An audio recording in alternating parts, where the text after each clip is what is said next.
Trip mengajak teman wanitanya berkunjung menemui ayahnya. Mereka sedang mencari tahu dari mana monster itu berasal. Tetapi di luar telah menunggu orang suruhan bos minyak untuk menangkap Trip. Karena Trip mengetahui rahasia dampak dari pengeboran minyak yang membuat monster ini muncul ke permukaan.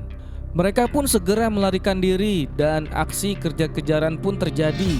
Mereka mencari cara untuk meloloskan diri dengan meninggalkan mereka di perlintasan kereta api. Akhirnya mereka pun mencari tempat untuk persembunyian. Karena sudah larut malam, mereka pun memutuskan untuk bermalam di sana. Keesokan harinya saat mereka terbangun, teman wanitanya melihat monster itu sudah pergi bersama mobil yang mereka bawa. Mereka pun bergegas mencari kemana monster itu pergi dengan melacak GPS yang terpasang pada mobil itu. Ternyata mobil itu mengarah ke sebuah tempat di mana dua spesies yang lain ditempatkan. Mereka pun menyelinap masuk ke tempat itu dan mereka pun sampai di sebuah ruangan tempat dua spesies yang lain dikurung.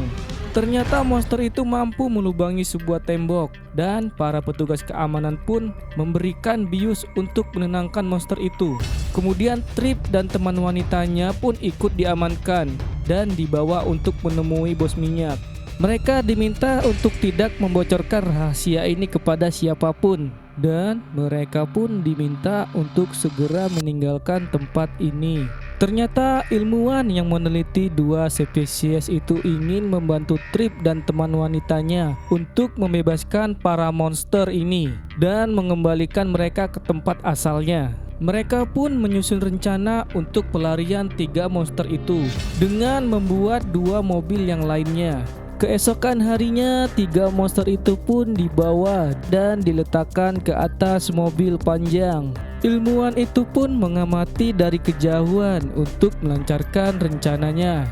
Ilmuwan itu pun membawa lari mobil yang mengangkut tiga monster itu ke suatu tempat yang telah mereka sepakati.